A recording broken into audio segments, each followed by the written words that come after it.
Well, good morning. I'm fresh back from vacation, so I've got a lot of stored up preach in me, so get comfortable.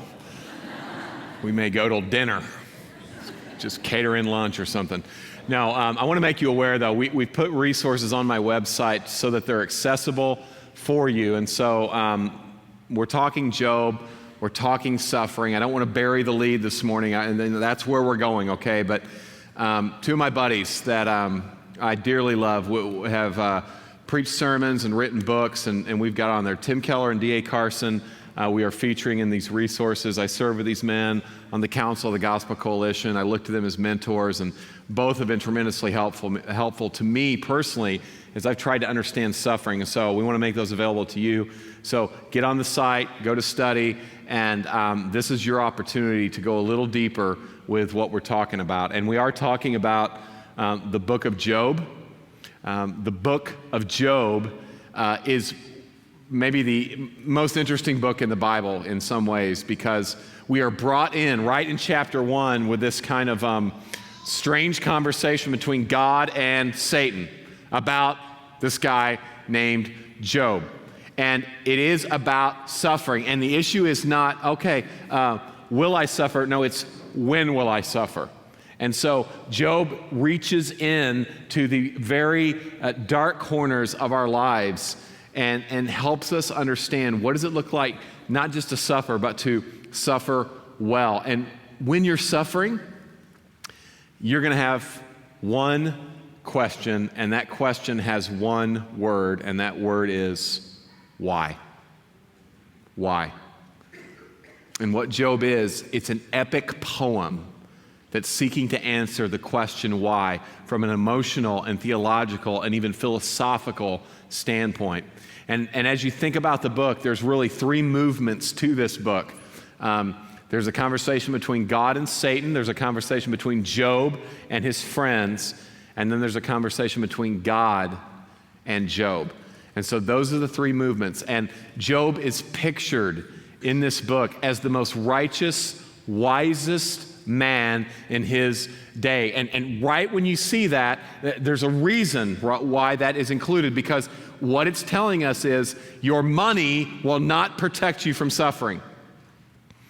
Now, it might delay it some, right?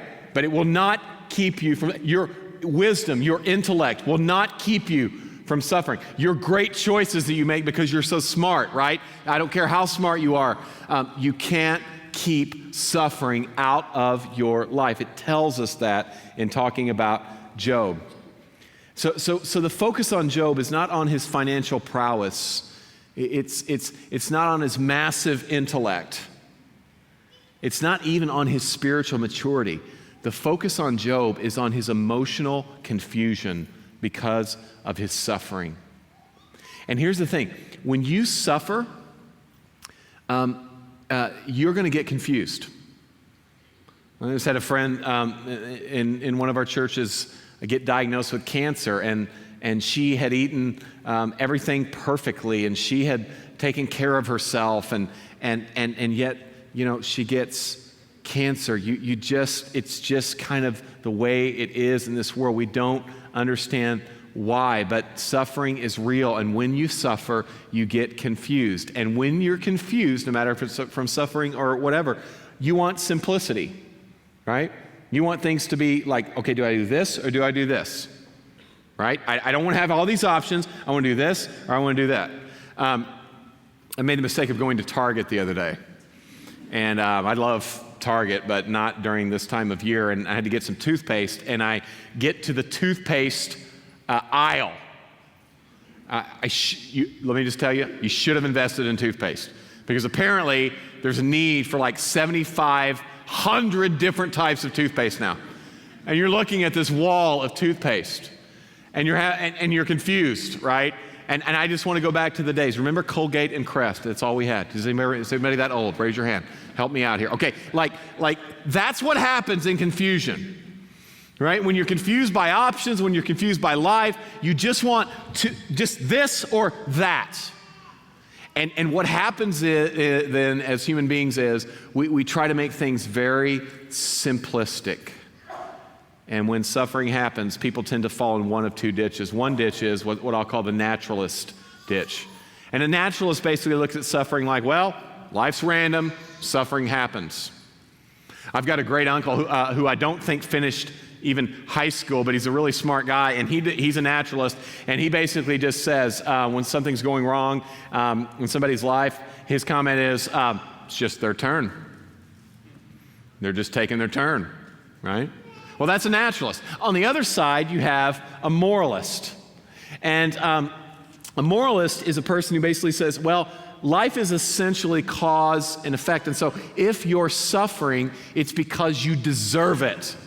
You've done something to bring it on. If you're suffering, this is the Christian version, if you're suffering, you ain't living right. Okay? Now, my guess is all of us tend to lean towards one or the other. And you probably aren't going to figure that out if you're personally suffering right now. Well, which am I? Although you might. The better thing is when someone's close to you and suffering, or some atrocity is happening in the world, like it's happening in the Middle East, or like it's happening, in our city, is exhibited by terrible violence and crazy distrust and all the things that are happening. Like if your heart response is, well, it sucks to be them. And then maybe you wouldn't say that. That's kind of how you go. You're a naturalist. If your heart response is, I wonder what they did wrong, then you're a naturalist. Now, Job's problem is he had both of these people near him. You tend to attract one or the other, but Job's wife is a naturalist. She says, Job, in response to all your suffering, why don't you curse God and die? Now listen, I don't know a lot about marriage. I don't think you should say something like that to your spouse. I'll just for free, marriage counseling for those who are interested. So you got that, and then we've got Eliphaz, we've got Zophar, and we've got Bildad, in case you're looking for baby names. Those are Job's friends. Those are Job's friends, and they're moralists. In chapter 4, Eliphaz gives this great little speech. Who that was innocent ever perished? Where were the upright cut off?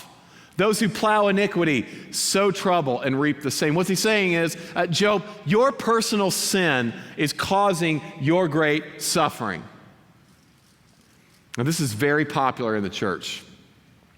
It's why most people are voting with their feet not to attend church, because we have given a message a lot of times, and it's not just preachers. And in fact, I think it's actually less preachers in pulpits and more preachers on televisions and more books in Christian bookstores that are telling us this kind of thing. Well, hey, if your life is hard, it's because you're not following these principles. If you're sick, it used to just be, it's because you don't have enough faith. That's what all the faith healers, then the faith healers started realizing how important and popular and profitable it was going to be to get into organic food and all that. So now they're doing all that. So now if you're sick, it's because you didn't eat right or you're not trusting God. There's kind of two streams. And the other stream would be for parents. Your kid's rebelling. Oh, you must have not parented well, right? Or you're single. Well, you must be wearing sweatpants in public too much, right? Which actually might be true. I don't know. I'm just throwing that out. Just throwing that out for men especially. Probably not a good look, okay?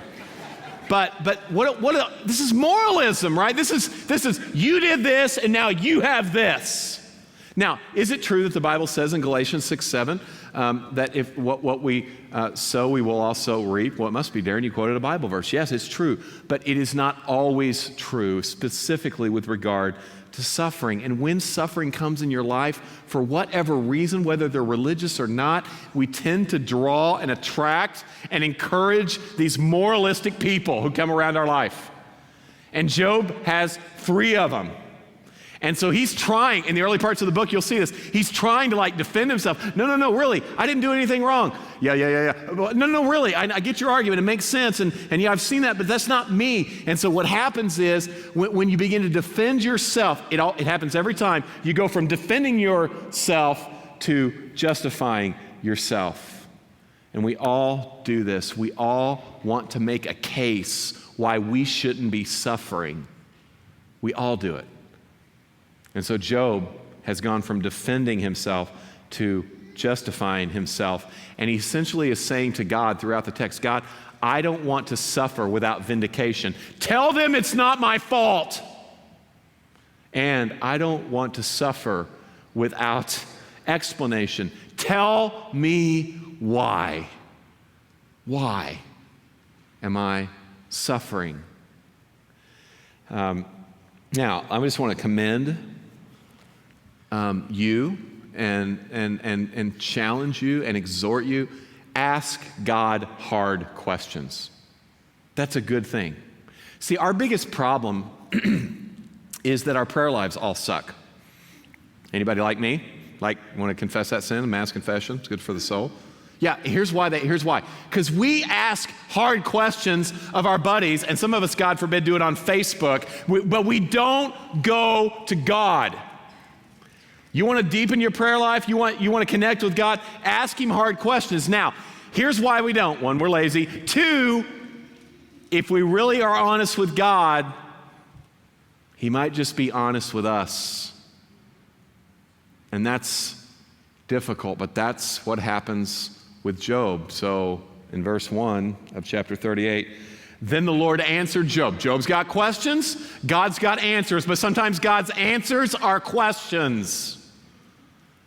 And he answers Job out of the whirlwind and says, who is this that darkens my counsel by words without knowledge? Ugh. God, I want to hear you. Please speak to me. Please show me. Oh, I didn't want to hear that. Verse 3, dress for action like a man, and I will question you. This is the word when guys would go to war. They would gird up. They would have these kind of robe thing. You gird them up so you can run. Another way to say it, and I don't want to be crude, but this is the best. Put on your cup, Job. We're gonna talk. Like, you're serious? You really want to have a conversation? All right. Dress for battle. What God does is he puts us in tension between two truths. No more does he do that in a more palatable, personal way than with suffering. And this causes like philosophical problems. Because when you start talking evil and suffering, there's this thing called the problem of evil. And the problem of evil goes something like this, all right? If God is all good and all powerful, why does evil exist? Either he's good, but not powerful enough to stop the evil, that's called open theism, or he's powerful and could stop the evil, but he's not good enough to want to. Now that sounds, I remember when I first heard that, I'm like, oh man, I got trouble. That's a hard one. And it does sound hard on the outset, but you guys remember when the Cardinals won the World Series in 1982? That's the last time a published academic article has addressed that issue, because it's been denounced. Here's why. If you have a God who is big and powerful enough to allow evil and suffering into your life, then you have a God big and powerful enough to have reasons that you don't understand. Let me personalize it. I'm not saying this is what God would say, but in this argument, this is kind of what I picture. If you believe in me enough to be mad at me when I allow pain and suffering, then you must also believe that I might have a purpose for your pain that's beyond your understanding. Okay, now that might be helpful philosophically, but if you're suffering, it's not real helpful.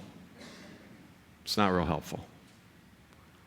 And so there's complexity here, and there's you can be really smart. Job was really smart. You can be really educated. Job seemed to be really educated. You can really love your family. Job seemed to love your family. But God didn't let him in on the conversation between God and Satan. God didn't show him that. And God never told him why.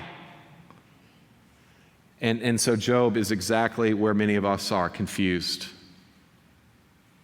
We're clueless. We're hopeless. because we just feel like we're suffering for no reason. And let me tell you something. There's a mystery to this that sometimes you will never get. I remember probably the most painful event of my life was when my mom died when I was just starting college. And I'd just become a Christian, and so I had all these Christians. I had a bunch of Job's friends come around me. They always seek you out and find you. And they said things like this: Darrin, you and your mom are your only Christians in your whole family. God's going to use this to rescue your whole family, and your whole family is going to meet Jesus. And I know your family's kind of broken up, and a lot of divorce, and a lot of pain, and a lot of sin, but God's going to use this whole thing to kind of bring it together, and you'll see. I'm still waiting to see. And that was 1991. In fact, the opposite has happened. Right? So I don't get that. I don't get why my kids don't get to play with my mom. That's bad. That's hard. I don't get that why I can't have my mom there to ask advice, because she always gave such great advice. So sometimes there's mystery, but let me give us a little hope. Sometimes we can discern what is happening in the suffering. Sometimes, and maybe universally, we can understand, all right, God is always doing this in suffering. And so one of those things that I think God is always doing that I think we can enter in is God is always using suffering, because suffering can remind us that God is actually God. I mean, that is chapter 1. God and Satan are having this conversation. God says, hey, my boy Job, to Satan, upright, blameless. He's awesome. And Satan doesn't disagree. Yeah, he is. Satan just disagrees with the why of Job's integrity.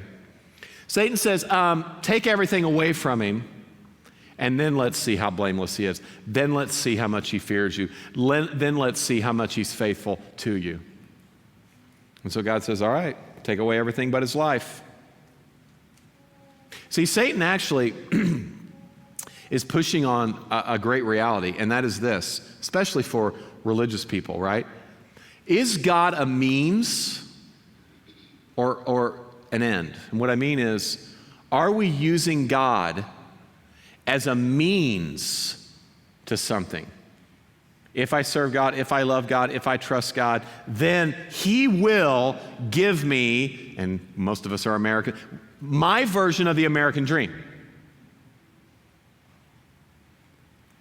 Or is God the end? And see, this is what Satan is saying. Job, you're just his means to a low maintenance, hassle free life. That's why he serves you.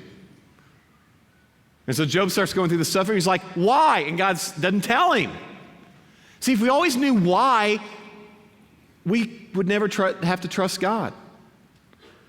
If we always knew why, then God's always a means. And so what suffering does is it gets right in our face and pulls us close and says, you are not God. And I hate that. Right? I want that kind of information, but God does not give it. But it all goes back to how you view God. Elizabeth Elliot's one of my favorite authors. And she has a great quote on this. She says, after much suffering in her own life, her husband was martyred for his faith they were a young couple. And she says, now in the clear light of day, writing about that event and other sufferings, I see that God, if he were merely my assistant, he had betrayed me. On the other hand, if he was God, he had freed me. For if God is God, and if he is God, I will find rest nowhere but in his will. And that goes infinitely, immeasurably beyond my largest notion of what he's up to.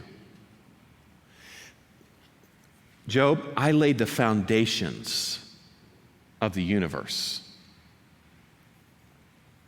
We were on vacation last year. This is one of the most embarrassing things that I've had with my children in a while. We were in this place, and that earlier, right at dusk, we thought we had seen a mountain lion.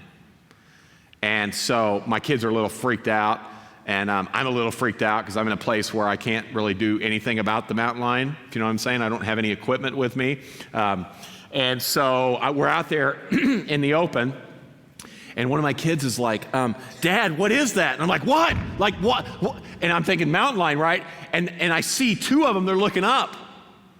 I'm like, what are you guys looking? What are those lights? And I'm like, those are stars. Oh my God, I've raised city slickers. I got to turn my redneck card in. This is awesome. I mean, my kids had never, because of the city lights, right? They'd never seen stars. There's a great thing on CBS this morning about this place in West Texas. It's called the darkest place in the world, and they literally don't let gas stations even have lights, and people from all over the world come because you can see the stars. They look like clouds. It's so dark. But my kid, they'd never seen that. Now listen to this. God laid the foundation of the universe. One galaxy has 1 trillion stars. There are 100 known galaxies. You thought there would be no math this morning. That's a lot of stars. Scientists say and humbly confess we don't even have a clue of what's out there. Our God in here it's too small. He is so much bigger. He has reasons and understandings, and he's working things towards an end that we can't. He is not our bellhop. He does not owe us anything. See, he's not our assistant. And this is what happens when we suffer. We begin to go, oh yeah, I kind of thought I was today and maybe this week, but I'm not God. He is. Suffering can also shape our character. Now, this is Job 14. Job is basically comparing himself to the tree, and he's like, I get that trees need to be pruned. I get why you're rough with the tree, but God, why are you being rough with me? I mean, can human beings be pruned? Well, John 15, Jesus says, yep. Exactly. See, it's very difficult to understand in the middle of suffering that God is actually using it for our good. That's hard to know. Elizabeth Elliot was in the Highlands in Wales observing shepherds and sheep. And by the way, you can learn a lot about God in creation. So get outside. Get away from your stupid smartphone. The world's out here, people, okay? Like watch. So she's there watching shepherds and sheep, and she's there at the time of year. Only once a year do they do this. There was this big vat of stuff that they were stirring and pouring stuff in, and then all of a sudden she sees them gather up all the sheep, and she sees that this vat is full of things that basically disinfectant, like keeping infection and parasites and flies and all the stuff to prepare the sheep. And so they're gonna like put the sheep in there, and she's watching, and she says one by one the shepherd would seize the sheep, and the sheep would struggle to get away, and many times the sheep would go to the other side of the vat. But that was where Mac the sheepdog was. And Mac would snarl and snap his jaws, and then the sheep would run back. And then eventually, the shepherd would take the sheep, and he would grab them and force them underneath the liquid. Ears, eyes, and nose totally submerged. Now you think at that point the sheep is going, I feel so protected. I feel so prepared. Maybe like the new sheep that had never done it, they're like, oh, cool, a bath. And the other ones are like, oh, there's no possible way that the sheep saw that as a loving act, as something that was going to enable them to prosper in their life. And when you're going through it and when I'm going through it, I don't know that we're going to see it always. It's about our character, though. I just got back from vacation, as I said, and sometimes you pick up bad habits and sometimes you lose good habits. Anybody like me? And I needed to pick up an old habit that was good that I kind of forgot, and it's called journaling. So I was journaling and basically taking some time to just really be with God and read the Bible and just basic Christianity stuff that it's so easy for us to kind of just get away from. And I had no excuses. It was just me and God. And I had this thing happen to me when I was on vacation. And I'd never had this, to pastoral confession time. So Darrin is struggle with depression. Darrin has had problems with sleeping. Darrin has had a host of other maladies. But I had never dealt with this. I got up one morning in the middle of the vacation, and I literally, it felt like somebody was sitting on my chest. Right? So, you're kind of in a stupor. You think, oh, one of my kids, and then I was like, that's heartburn. It was anxiety. And I was talking to one of my friends, I'm not worried about anything. He's like, yeah, you're worried about everything. 8 days I woke up with this and went to bed with this and battled it all day. I'm on vacation. I can't even sleep in because immediately my first sign of consciousness and I was just praying, and I just felt like God said, don't add this to the Bible. I'm not going to, so don't you. Okay, so this is just something just between me and the Lord. I'm not trying to be the prophet or the son of a prophet, though I work for a nonprofit. This is what I wrote. This is what I wrote this is what I feel like the Lord said to me. I'm requiring a new depth of mindfulness and attention to detail. Both things I'm horrible at, being present and then being focused on details. I'm a big picture guy, being focused on details. This is what I felt like God said to me. This will serve you well for what's ahead. And I was tempted to go, what's ahead? But I didn't even ask because I knew I wasn't going to get anything. But here's the thing. That was like day 4, by the way. So it kept happening. And it lifted eventually. I can still feel, I still got all the stuff. The worst thing about vacation is coming home from vacation, right? Because you come back and you're like, oh yeah, my life, this is why I went on vacation. So nothing's changed. But I have this sense that God is preparing me. He's shaping my character. But let me flip it now. But here's the fruit of suffering. If you suffer well, you literally can become a good counselor for people. So I think that part of this, and I've gotten to pray with so many people this weekend about anxiety issues, and I'll be glad to do that for any of you. I'll be up here after the sermon. I'm glad to do that. But I think God's doing something in me for my character, but also for other people. Because I tend to be so judgmental of other people and their struggles. Is anybody else a human being? Like somebody else is going through something, we're like, well, if they would just, if they wouldn't have, right? Job's friends had it right, but then they went off the track. Job's friends in chapter 2, they came with Job and they sat with him on the ground. Job's probably in the fetal position for 7 days and 7 nights. And no one spoke a word to him, for they saw that his suffering was very great. If they would have just kept doing that, but then they started talking and ruined everything.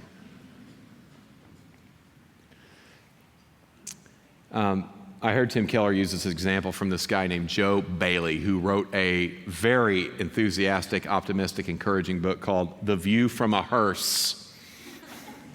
Actually, it is encouraging, although the title's interesting. And he was talking about 2 friends that had tried to help him in his suffering. He'd suffered some terrible things. And Joe Bailey writes, I was sitting torn by grief. Someone came and talked to me of God's dealings of heaven and hope beyond the grave. He said things I knew were true. I wished he would go away. And finally he did. Another came and sat beside me. He didn't talk. He didn't ask leading questions. He just sat beside me for an hour or more. He listened. When I said something, when I asked a question, he answered briefly. He then prayed and simply left.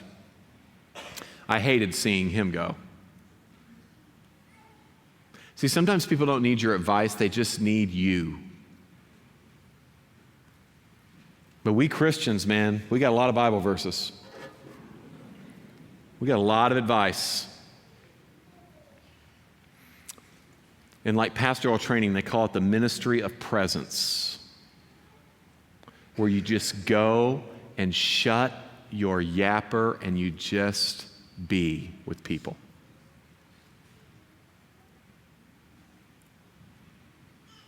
When I was in pastoral training, the best class I had in my master's degree was a class on chaplaincy.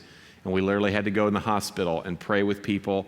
And one of the guys came in, and this is why this class is so good, and you had to report what you did that day, your rounds. And the guy was like, I went into I don't know the name, Mr. Drummond's room, and he's in final stages of cancer, and he's suffering greatly, and he was all by himself, and his family's kind of quit coming to see him, and it's really hard. And so I read a Bible verse, and then I prayed, and then I went to the next room, and the chaplain, the guy who was teaching the class, stopped me and said, why'd you pray?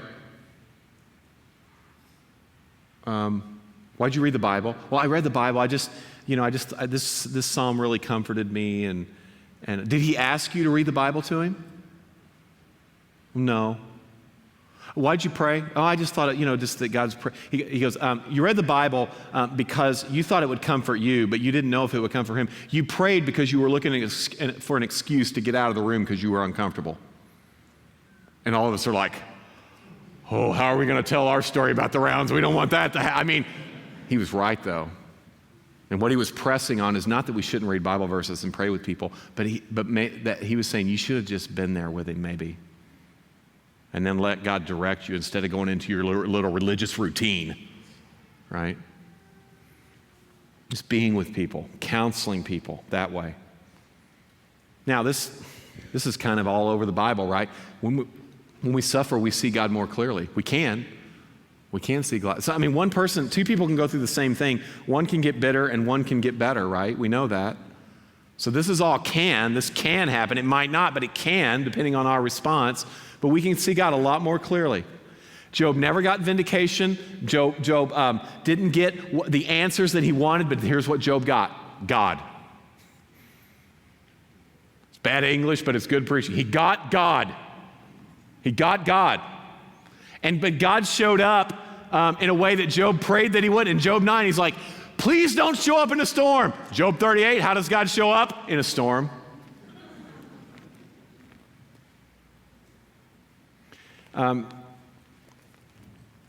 See, this is our problem. We want God to act right. You ever just want the Lord to act right?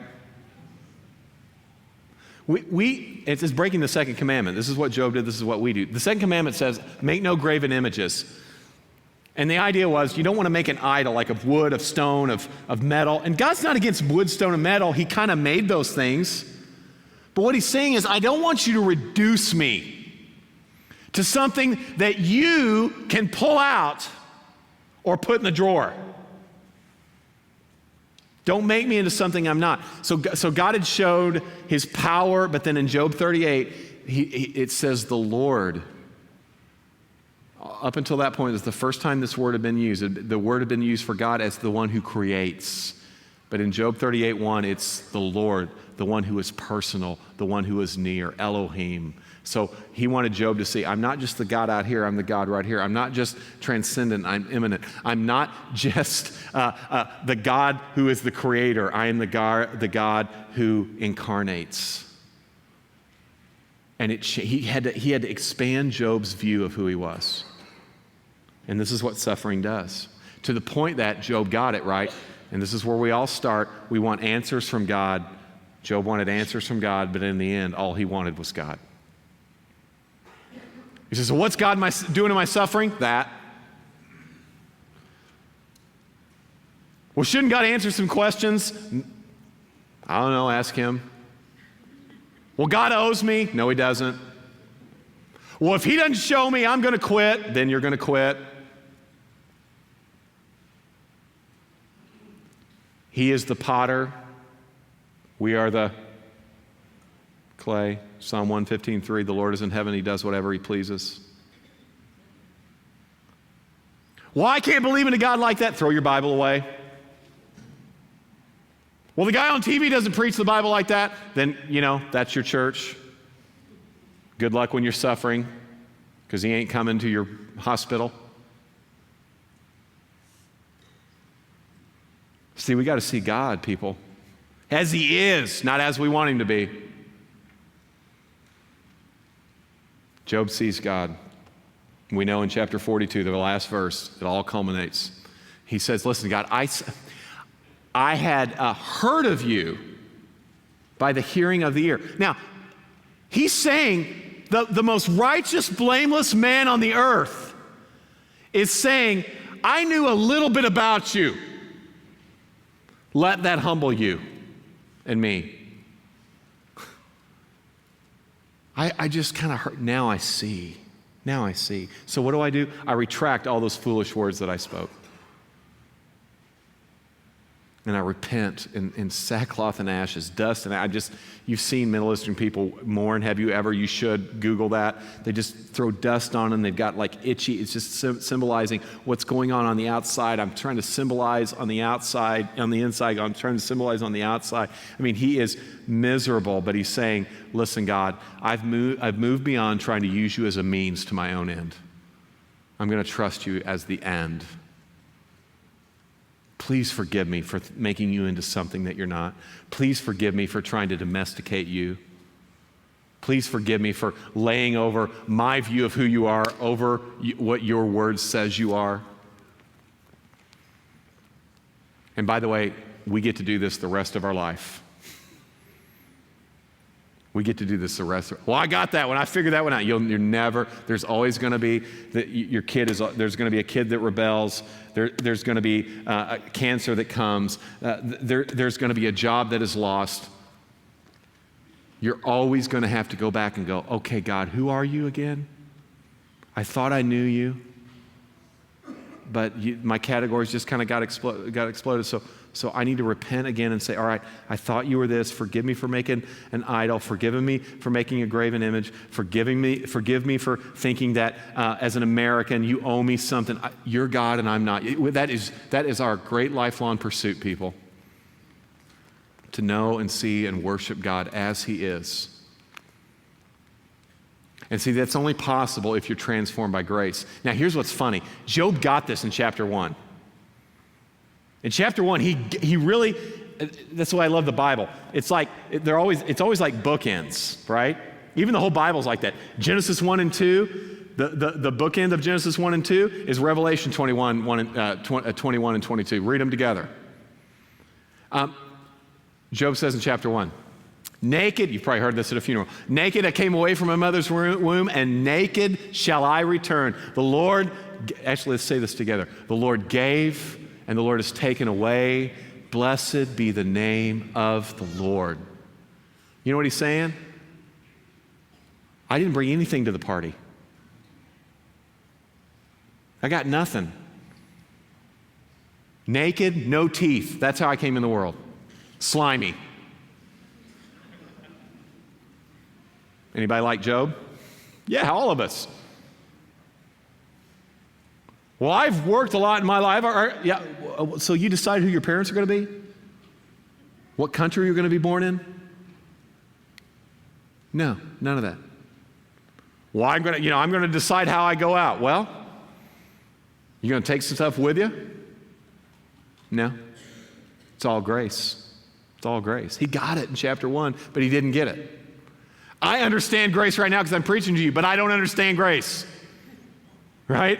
Not like I will next time I suffer, and then the next time, and the next. See, transformation happens when you realize you have nothing but grace in your life. The very breath you take, the very country you're born in, the reality that you're here right now. It's all God's grace. He owes you nothing,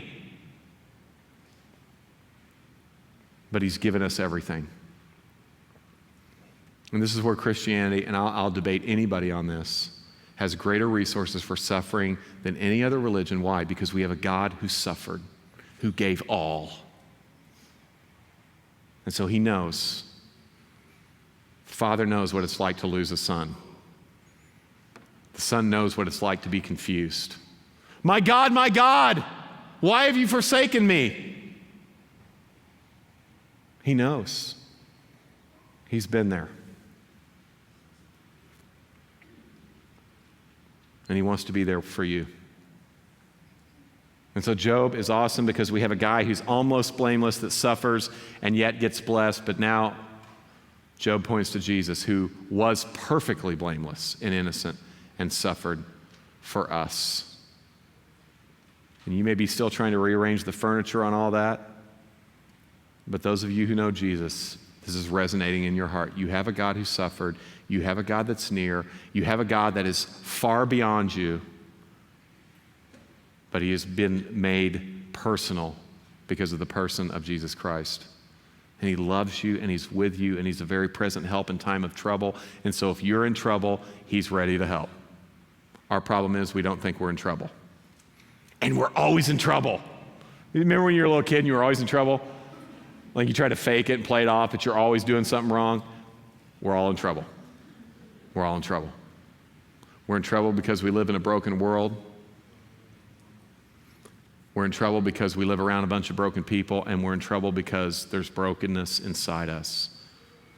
And that's our opportunity at the table in just a minute. So let's pray and let's seek God in our suffering. Lord, graft our hearts to your grace through the person of Jesus Christ. I can't even imagine all the needs, all the hurts, all the unanswered questions, but I can imagine Jesus on the cross, taking all of our sin, all of our shame, all of our injustice, all of God's anger against our sin and the sin of the entire world out on him. So we look to him. We have nothing to offer suffering people but Jesus. Principles for living won't do. Blaming others won't do.